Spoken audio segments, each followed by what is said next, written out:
Welcome back. Welcome in. This is Country Roads Confidential at earsports.com. This is part of the Paramount Podcast Network. I am Mike Casaza. It is Sunday. It is Selection Sunday for college football bowls. And joining me to discuss a bona fide shocker, it's Chris Anderson. That's not the shocker. We work on Sundays.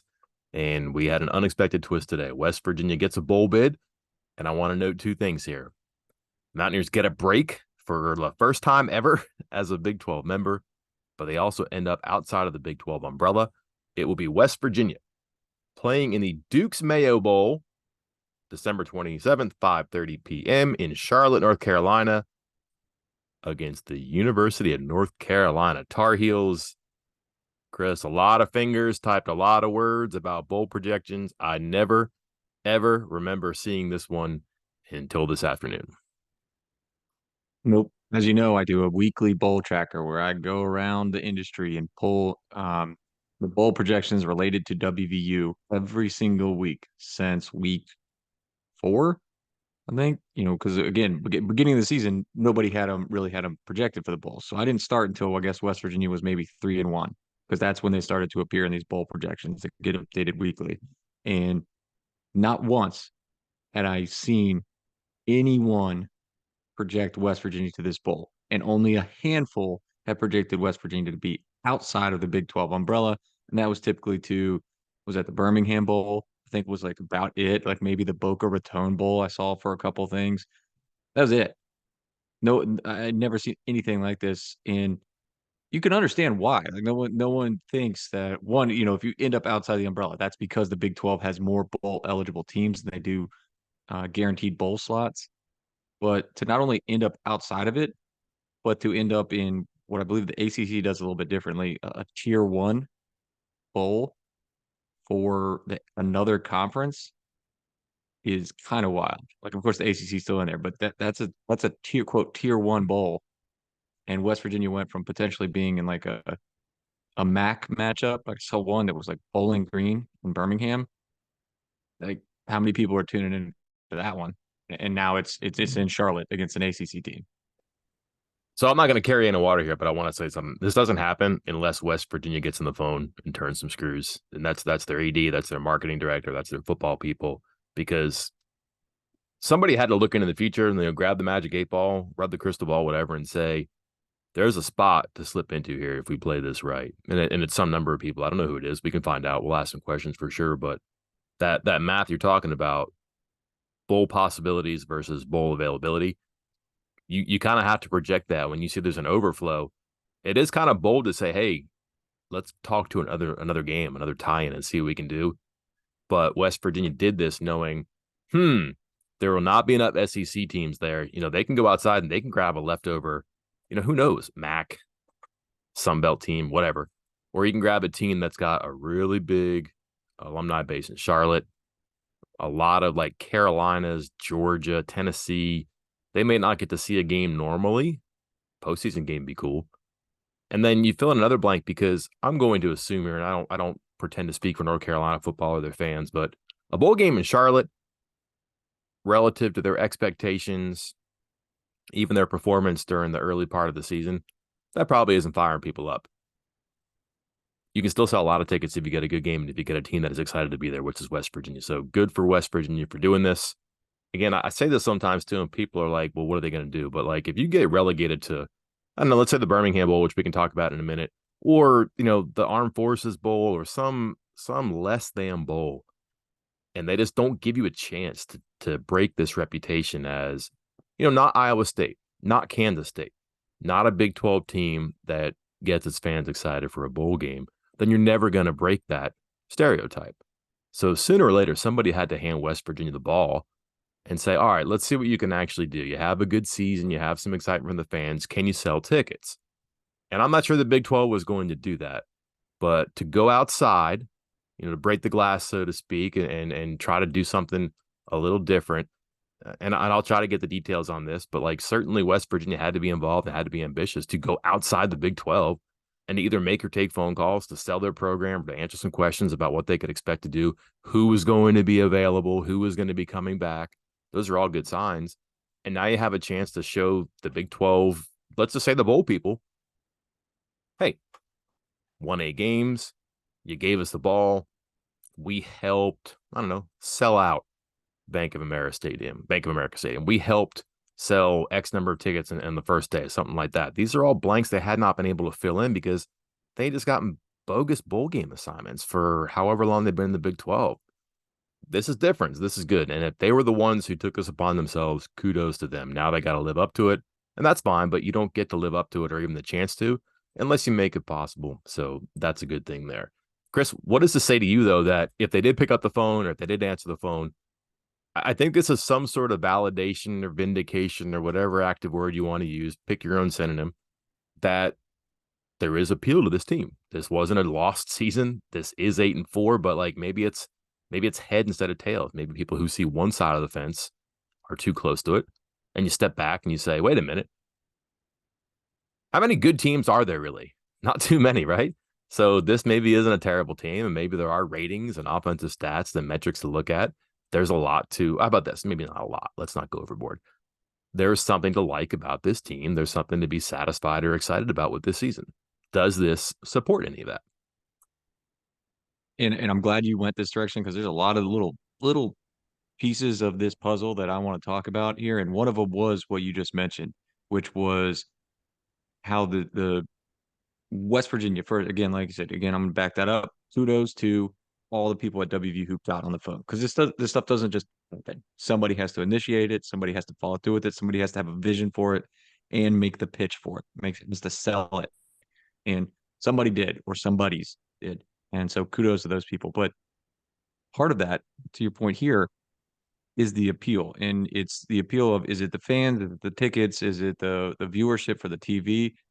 But I have to wonder this, and it definitely crossed my mind, Mike. 8-4 sounds good, but 8-4 and not in the top 25, like that just still seems like it's a rung lower. Mm-hmm. But is there something to this team is exciting? It has a good offense. They score points. They have broken some big plays late in the season. Like, feel like that played at least a small part in making WVU more of a desirable pick for a bowl matchup here. Like if this team was 8-4 and winning games at the end of the year the way they were winning games at the beginning of the year, 21-13 with a bunch of defense and a lucky block kick or, lucky bounce here or something like that. I don't know if they're as appealing as they are when they're 8-4 and they have one of the top scoring offenses in the second half of the season. It doesn't hurt, and I think the way they close is really good because late in the season, when it became a possibility, and then a little bit more clear, and then obviously transparent when the regular season is over, that there weren't going to be enough bowl eligible teams, and then I think we had one sub 500 team make it, which is Minnesota. That's the Big Ten, so there was going to be a scarcity of teams that were going to be available. Then you got to stack up who is available, so who's got overflow, and that list gets smaller and smaller. So like they do distinguish themselves, and I think the geography does help. So I think at some point the ACC bowls or some other bowls, and when I say that I mean ESPN, which is again, don't overlook that. You can draw the horns on them if you want to and say, oh boy, that's the evil influence here. Sure, fine, but that's ultimately the power that says, come on down. Let's get you into a bowl game that's going to have some appeal. Like people are going to watch UNC against West Virginia because that's offense, and again, points on the board and yards in the stat sheet, that does it. That gets people going. The date of the game is tricky. It's a 5:30 game on, I think is that a Wednesday? Midweek, right?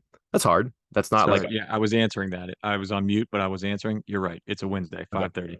And again, we can talk about the days of the week in a minute. We can go to the Birmingham as an example here in a second, but like that's a harder sell. But like they're banking on a 5:30 being like, okay, maybe we can get something there. Perhaps you'll have a week off. Perhaps they're home from work. But like there's going to be something to that.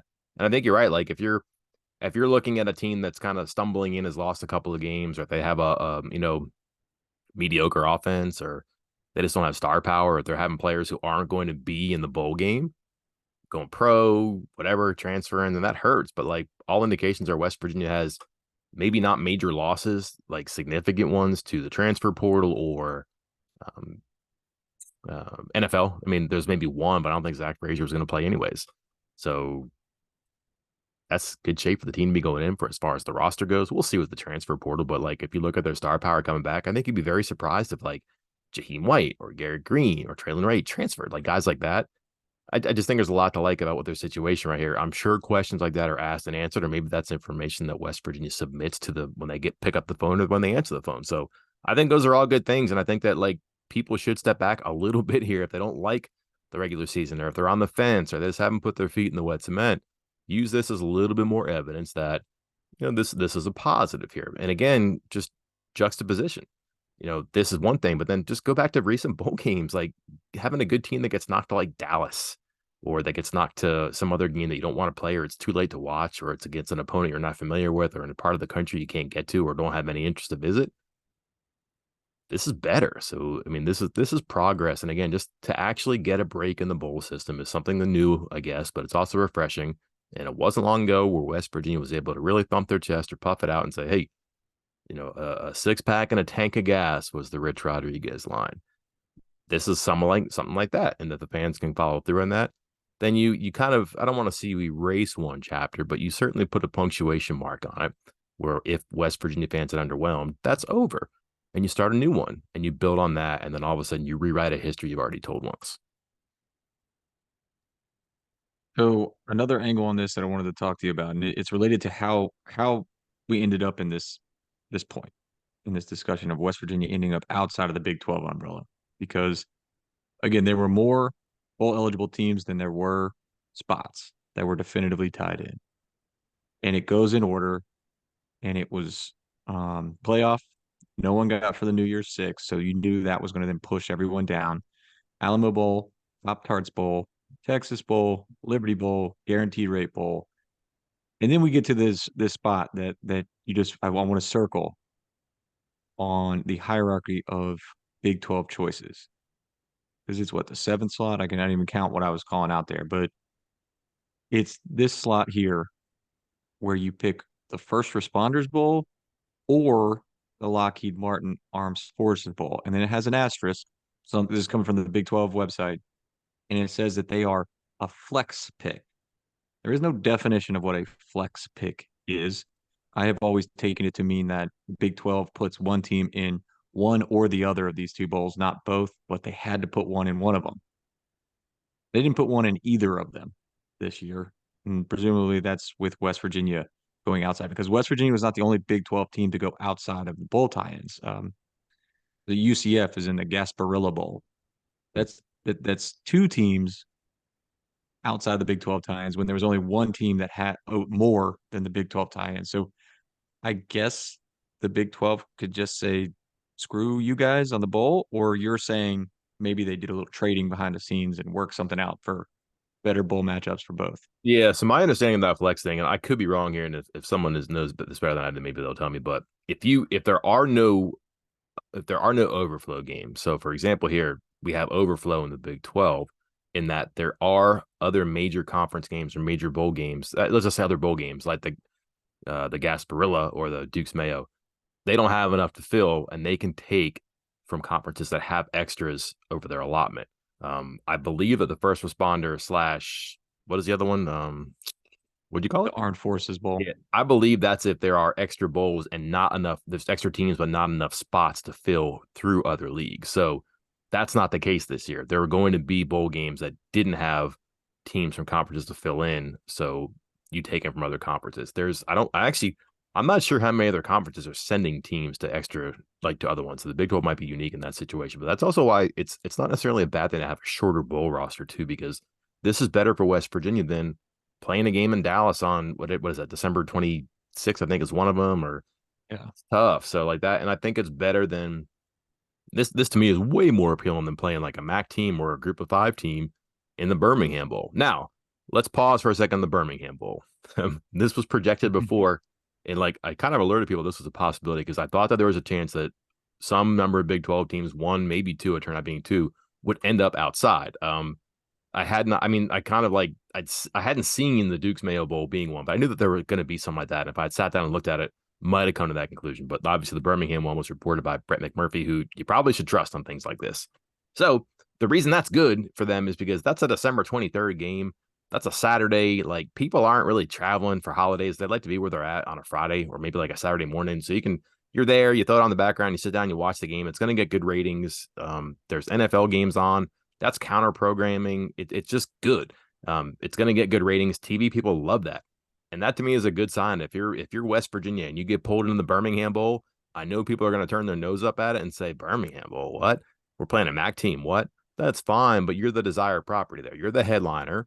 You're coming in because you have a good offense and you've had a good season. They're going to talk about you. It's going to be a recruiting video for however many hours and however many points you score. Ideally, you win because you can go out and sell that, and it reinforces everything they say about you. You're the headliner. You're the headliner. It's going to be a viewed game. It's going to be a good thing. It's again, people didn't like that, but there is logic to that. December 23rd, that game this year, that's a big spot for TVs. They want to fill that. Like, and this is coming down to ESPN legitimately owning bowl games. I don't know if people get that, but ESPN owns a lot of these bowl games, like the majority of them. I don't even know how many they don't own anymore. And if they look at a spot and say, how can we best situate this for our network, our networks? How can we counter program NFL? It's better than darts. It's better than cornhole, right? It's different for them. They want to do that. That's why they put these games in these spots. It would not be an insult or a bad thing or some type of like insult or snub or whatever to put West Virginia in that game. It's not the opponent you want. It certainly isn't Duke. It certainly isn't, or excuse me, certainly isn't UNC or the Duke's Mayo Bowl, but it isn't a bad spot. This is better.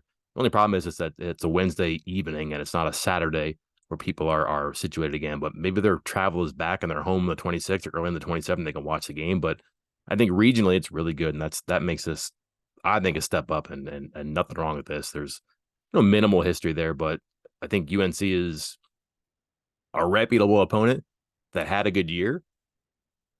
And for reasons we get into right now, Chris, probably isn't going to be as well armed, if you get my drift, for the bowl game, right? Do you think that there's going to be some floating of, NFL draft reports coming out of Morgantown? Like, man, Drake May, number one overall pick, probably should sit out the bowl game. That sounds like a great idea if he sits out this bowl game. Got to get ready for the NFL draft. Uh, Linebacker too. God, what's his name? I'm blanking on his name right now, but the linebacker, Cedric Gray. Yeah. Like he's an NFL draft prospect too. Like, hey man, why you want to play in the Duke's Mayo Bowl? You got 121 tackles. Why don't you just take it easy and go get ready for the NFL? They got some top end talent, and there are some guys that are going to get NFL looks. And yeah, I think there could be some business decisions made, some that could very much favor WVU in these cases. I would say get your Connor Harrell tape ready. Don't think you'll see Drake May there. Unless, Chris, Drake May is not happy with being the number 2 quarterback, maybe the number 3, 4 pick, depends. I don't know. I mean, he just talking to his agent like, yo, if I throw for 700 yards against that secondary, that's going to push me up the boards, right? Like, I wonder if that's a conversation. We'll see. It's a team that was 6-0, Chris, and was scoring, 40 points a game, and then fell apart in a home game against Virginia. Ended up losing back-to-back games, Virginia, Georgia Tech, and lost its final 2 games of the regular season at Clemson, at NC State. They end up 8-4, same record as West Virginia. Very different season. Very. I would say this was wildly disappointing. I mean, what was their record when they lost to? Yeah, I mean, they were top 10 when they lost to UVM They at finished home. 2-4. Yeah. So this is a team that is going the wrong direction. You want to talk about bad defenses, like I do. That's 31 to UVA, which again, I want to stress to the people listening, that is not a good football team. UVA is not a good football team, not a good offense, certainly. Georgia Tech gave up 46. Then they played Campbell, which is like a FCS school. Duke gave up 45, 31 to Clemson, 39 to NC State. Like they were just getting eaten alive in the second half of the season on defense. Chris, you cover West Virginia. Hit me with an important offensive metric for West Virginia, a stat that they excel in, that they have to be good at if they're going to be successful in a game. What is a category that you might want me to, I don't know, look up and let you know where UNC ranks? Oh, there's this guy who told me about this stat where West Virginia should get 25 first downs. So I think the number of first downs is very important. What if I told you that only 13 teams gave up more first downs in the regular season than UNC? They are Oh my 120 in God, the country. did I hit that one? You really teed me up for that one? They are I number got it. 120 in the country in first downs. That's not good. Have another one for me? You know West Virginia's offense. Big play passes or rushing offense? All right, One of the two. okay, good point here. Rushing defense for UNC. And again, a defense that might not have one of their best players. They're number 86 in the country in rushing defense. They give up 163 yards per game. That's not very good, but let me wisen you up a little bit more here. If you look at their game log, their final few games here, in their 2-4 stretch, okay? Virginia Okay. ran for 228. Georgia Tech ran for 348. They beat Campbell 59-7. Duke ran for 179. Clemson ran for 247. NC State ran for 170. In those games, 12 touchdowns, Hmm. including none against Campbell. So they went 2-4. Against the FBS, they went 1-4, and they gave up 3 rushing touchdowns per game and about, if I'm doing math in my head right here, about 230 yards per game rushing. Not good. I Rub your don't hands think. together on this one. This is not a bad matchup for West Virginia. The trouble, though, you also know West Virginia's defense, Chris.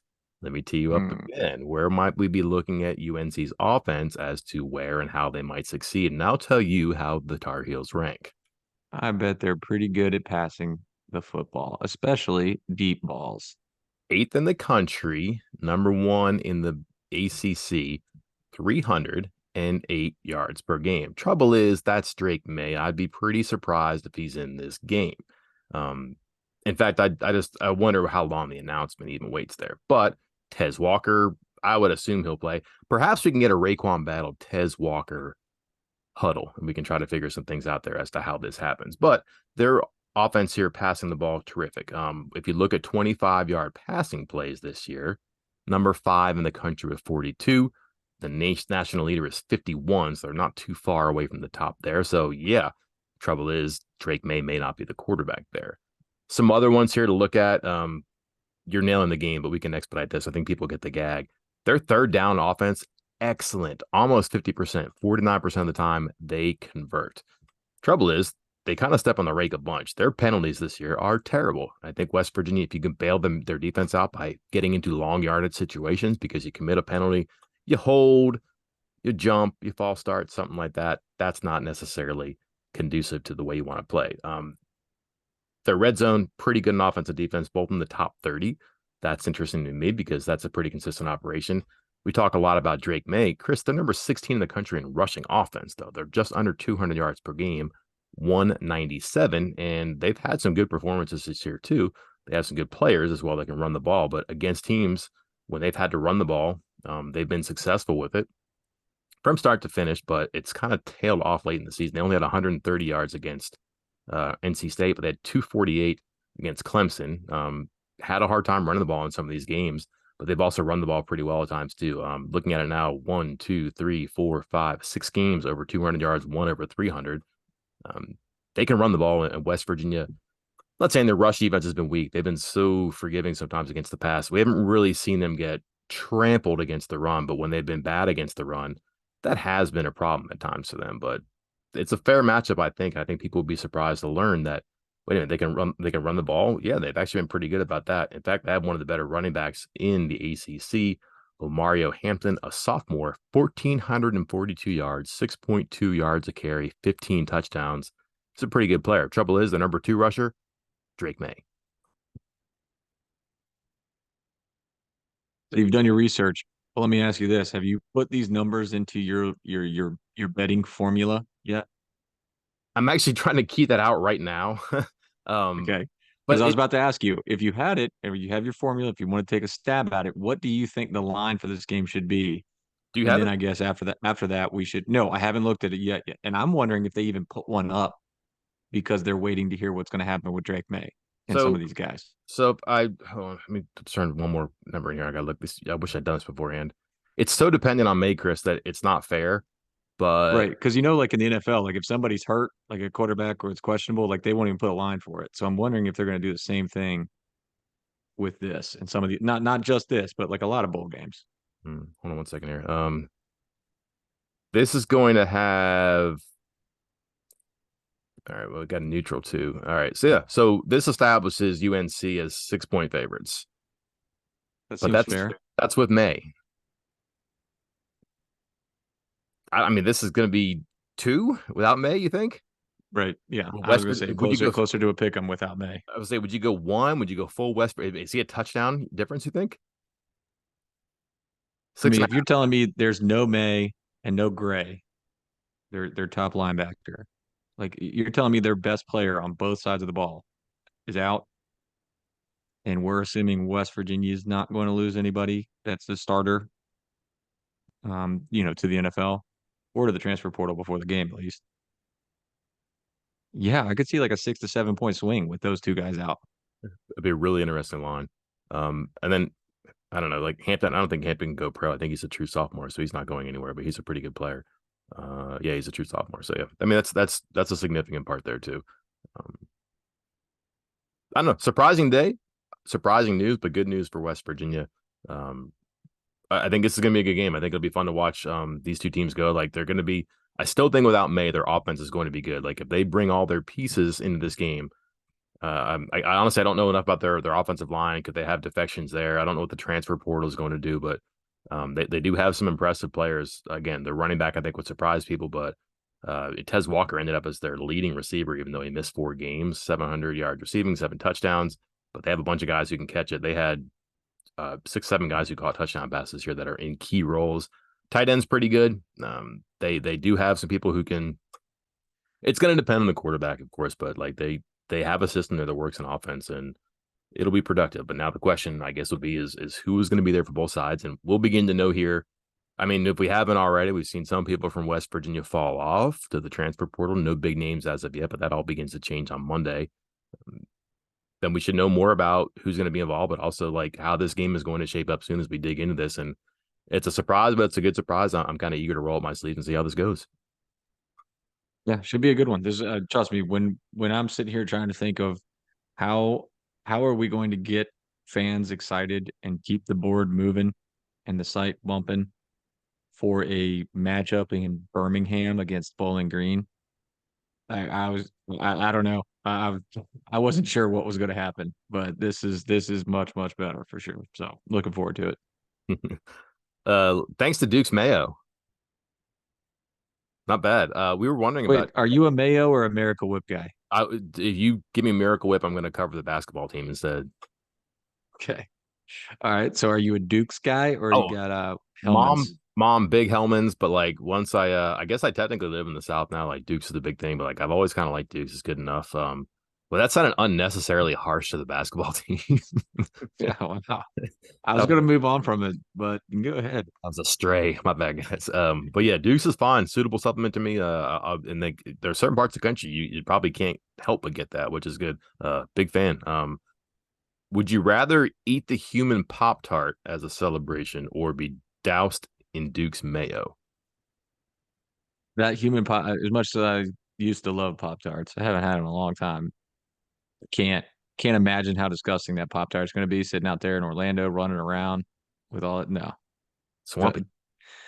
lather me in mayo, baby. Let's let it happen. That shower's got to be awful. Just awful. Like if you had told Neil Brown at the end of the season that he was going to be dunked in mayo, I think he probably would have thought that had a totally different meaning than what it might actually have. Yeah. Things change as today Mm-hmm. is evidence. Surprise, but a good one. Shouldn't be complaining about this. Good bowl matchup. Don't have to worry about the payouts or whatever. That stuff all gets split up anyway. So it's not like they made or lost money on this. In fact, they probably made people in the Big 12 happier. They made some more money for everybody. That's cool. And again, the momentum carries on. We will have more on the game, more on the program, and some recent headlines, including, oh, perhaps you heard the head coach will definitely be back.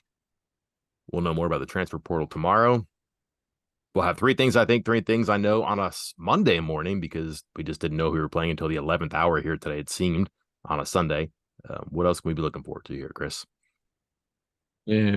Transfer portal opens Monday. You will get the transfer portal offer hot board going up Monday. Also, beginning Monday and running till I don't know, till news slows down. The daily VIP buzz is back. VIP Buzz collection notebook of recruiting news, visitors, new offers, what's going on, going up daily. And I'll put it up every single morning that I can up until the news starts slowing down after signing day. So look forward to that starting on Monday as well. Can't wait. Big time in the site, big time in the football season. big basketball game on Wednesday, Backyard Brawl, 9 p.m. against Pitt. A lot going on. Check us out. We'll cover you as it happens, whether we see it coming or not. Until then, I'm Mike Kasaza. And I'm Chris Anderson. We'll talk to you then.